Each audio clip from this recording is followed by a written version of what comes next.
Olá, eu sou Jaime Modesto e esse é o nosso encontro marcado aqui pela TV Câmara de Barreiras, canal 4.3. Instituído há 28 anos, o Código de Defesa do Consumidor tem sido uma excelente ferramenta que normatiza a relação entre comércio e consumidor. E para falar desse assunto, nós estamos recebendo aqui hoje a diretora do PROCON, doutora Renata Alves. Seja bem-vinda ao nosso programa, para a gente realmente esclarecer o nosso consumidor, já que nós estamos aí prestes ao Natal e Ano Novo, e é uma época onde realmente o consumo está mais bem acelerado. Seja bem-vindo ao nosso programa, muito obrigado por ter aceitado o nosso convite. Obrigada, Modesto, eu que agradeço, né? Agradeço também à TV Câmara, agradeço ao programa por estar aqui, essa oportunidade de estar esclarecendo e trazendo ao consumidor mais informações.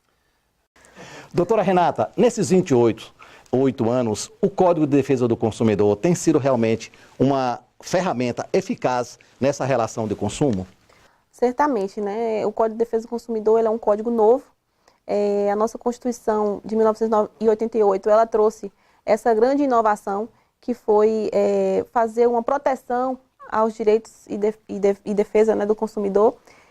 Basicamente, em 28 anos, nós tivemos um progresso muito grande no sentido de regulamentar, né, essa relação entre fornecedor e consumidor. Doutora, o Código sofreu algumas alterações. Por que essas alterações? Sempre que há uma necessidade ou um anseio da população no sentido de discutir ou verificar uma nova situação do comércio, aí tem a necessidade de uma alteração na legislação. Quando não se altera os artigos do próprio Código de Defesa do Consumidor, há a criação de leis novas, leis específicas tratando do tema específico. A senhora considera que o consumidor, a partir da instituição do Código, ficou mais consciente? Com certeza, foi mais uma ferramenta, né, que ele tem à disposição, o consumidor, para que venha buscar os seus direitos. Quais são os abusos mais comuns que o consumidor leva até o PROCON? Olha, a gente tem toda sorte de reclamações lá. A gente tem uma situação, por exemplo, da questão da informação, que não é adequada ou não chega ao consumidor ao ponto dele ter total consciência do que ele está adquirindo, do produto ou serviço. Nós temos também reclamações a nível local, por exemplo, questões como fornecimento de água, fornecimento de energia. Então, existem várias reclamações nesse sentido. Um exemplo aqui em Barreiras, no caso, é a questão da Coembasa. Nós temos várias reclamações com relação à Embasa e a gente tenta, dentro do PROCON, resolver essas pendências aí sem chegar ao conhecimento do judiciário, né? Quantos dias o consumidor tem após, vamos dizer assim, ele compra um produto e esse produto tem um defeito? Quantos dias ele tem para procurar a empresa para reclamar? Bom, isso é interessante, né? O consumidor, ele tem 30 dias quando o bem ele não for durável e 90 dias quando o bem for durável. Um exemplo de um bem durável é um telefone. Você adquire um telefone em uma loja e aí você percebe com o tempo de uso, ele apresenta um defeito ou um vício.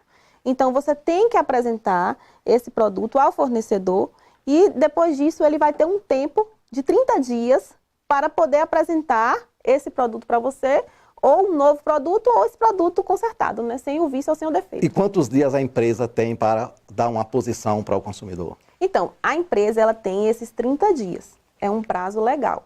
Ultrapassando esses 30 dias, aí o consumidor, baseado no artigo 18 do Código de Defesa do Consumidor, ele pode pedir o abatimento do preço do produto que ele comprou, a restituição por um novo produto ou o valor que ele pagou pelo bem de volta. Nesse caso, o consumidor, quando ele vai pedir o ressarcimento do valor, a empresa tem direito de cobrar alguma taxa? Não. Toda essa situação ela é feita às expensas do fornecedor. Aqui em Barreiras acontece uma coisa realmente assim interessante. Por exemplo, você compra um celular e aí você tem uma garantia, vamos dizer assim, de 1 ano. Só que quando esse produto dá defeito, você vai na loja, a loja diz que a garantia é do fabricante e não da revendedora. Como é que a senhora vê isso aí? Sim, isso pode acontecer. Você pode, por exemplo, adquirir, porque é uma garantia. Existem 3 tipos de garantia. Existe a garantia legal, a garantia estendida e a garantia do fabricante, certo? Essa garantia do fabricante, ela vem daquele que coloca o serviço à disposição ali do consumidor final. Então, se ele adquire um produto, ele vai em uma loja específica, adquire um ar-condicionado, um aparelho de ar-condicionado de uma determinada marca, uma marca X.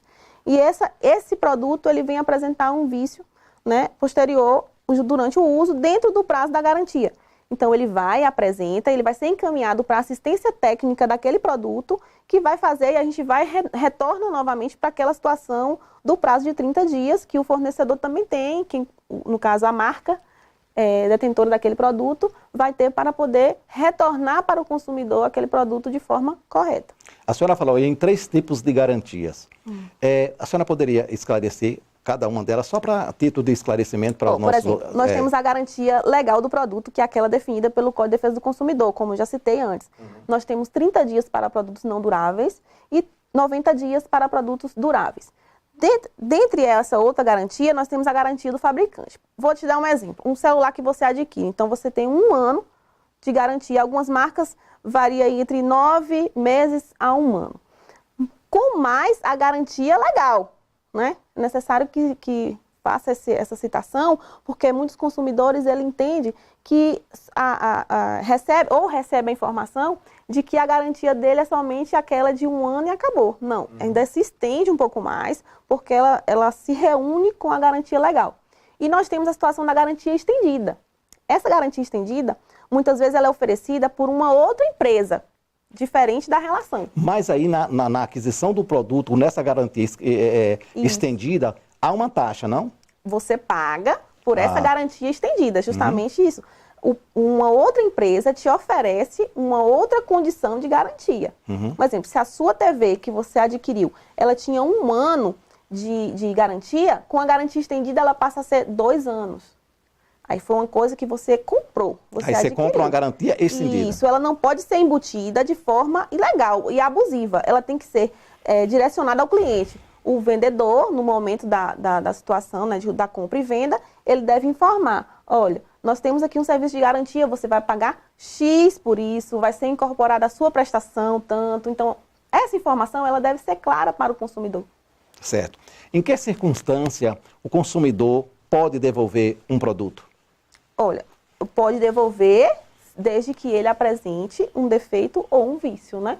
Se for um vício oculto ou um vício aparente, isso aí vai ser demonstrado durante o uso, né? O vício oculto ele vai ser demonstrado no momento posterior. As lojas normalmente têm uma promoção. E quando você vai adquirir um produto de uma promoção, a primeira coisa que o vendedor lhe diz é o seguinte: ó, não tem garantia. Isso é legal? Não. Isso acontece muito. Fala um pouco sobre isso. Produtos na promoção, eles têm garantia sim. Há uma exceção. Não sei se o consumidor que está em casa, ele pode notar o seguinte, que existem alguns produtos que estão com uma plaquinha indicativa dizendo produtos com avarias. Então, esse produto, o fornecedor ele já está colocando no mercado, já está prestando a informação de que aquele produto possui um defeito ou uma redução na quantidade ou na qualidade daquele produto. Então, o consumidor não pode futuramente, né, exigir que seja recondicionar a coisa ou aumente a sua quantidade, porque ele comprou já sabendo. Agora, produtos na promoção, não. Ele tem que realmente, a garantia vem também junto com o produto. Mas se ele for na hora da aquisição do produto, o vendedor dizer não tem garantia, e ele pode insistir que o produto tem que ter garantia para ele comprar? Como é que funciona? Não adianta essas situações do vendedor. A garantia é a lei. A lei já especifica justamente essas situações aí. A senhora fala um pouquinho o que é propaganda enganosa. Então, a propaganda enganosa é também quando o fornecedor do produto ou serviço, ele coloca à disposição um bem ou um serviço, porém ele modifica as características do bem, em sua qualidade ou em sua quantidade.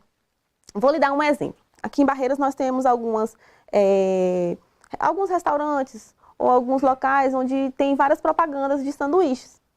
Né? Então você vê o sanduíche, ele é lindo, maravilhoso, no cartaz. E quando vem, está totalmente diferente. Quando você vai lá, o seu filho, por exemplo, chega naquele local, aí ele quer adquirir aquele hambúrguer maravilhoso, triple cheddar e tal. Depois, quando você compra o produto, você vem um hambúrguerzinho que não tem nada a ver com... Já aconteceu né? comigo, inclusive com várias, comigo. né? Com várias pessoas. Então, isso sim é propaganda enganosa, quando ele modifica, é diferente por ser considerada também abusiva, mas existe a propaganda que ela é abusiva, que ela vai além disso. E abusiva qual é? A abusiva, ela introduz determinados conceitos que ela ultrapassa a questão moral, a questão ética. Um exemplo de uma propaganda que ela contenha uma discriminação racial, uma discriminação relacionada a qualquer tipo de situação que a gente não deseja na sociedade. Normalmente é uma coisa comum. Você vai fazer uma compra, o produto tem um valor. Aí quando você vai passar o cartão, no cartão vai ter um acréscimo de X. Isso é legal? Interessantíssimo isso, porque isso foi uma atualização recente. Existia muita discussão, inclusive vários advogados não sabiam lidar com essa situação. Por quê? Porque a gente ficava aguardando os entendimentos jurisprudenciais. Mas foi pacificado isso. A partir de 2017 foi introduzida uma lei específica tratando sobre o tema, no sentido de que o comerciante, ele deve expor, né? Um exemplo, vendas no cartão de débito e crédito, terá um acréscimo de 5%. Então, ele pega essa informação e ele deixa bem claro lá para o consumidor. E é legal? Porque é legal. Porque se essa informação não estiver, subtende-se que o preço lá da prateleira, o preço que está no anúncio vai ser o preço que ele vai pagar em qualquer forma ou meio de pagamento. A loja pode exigir um valor mínimo para o pagamento em cartão? Não existe um valor mínimo, né? Existe essa situação agora colocada que é o acréscimo no valor se você utilizar a opção débito ou crédito. Uma outra situação que a gente colocou aqui anterior, no sentido também da troca, né? Muitas pessoas, ao chegarem ao estabelecimento, vamos supor, agora nós estamos entrando no período, como você bem citou, das compras de Natal. Então, as pessoas, elas têm a tendência de comprar por impulso, às vezes não tem a necessidade de adquirir aquele produto no momento, mas compra porque tá ali na promoção de Natal, eu vou lá e vou comprar. Chega em casa, não satisfeito, ele vai, retorna à loja e fala, olha, eu não preciso desse produto, não tem como. Aí é ilegal. A loja não tem direito de não aceitar. De não aceitar. Pois é, nós vamos ao nosso intervalo, voltamos aqui um pouquinho. Estamos falando com a doutora Renata Alves, falando sobre a relação de consumo, especificamente o Código de Defesa do Consumidor.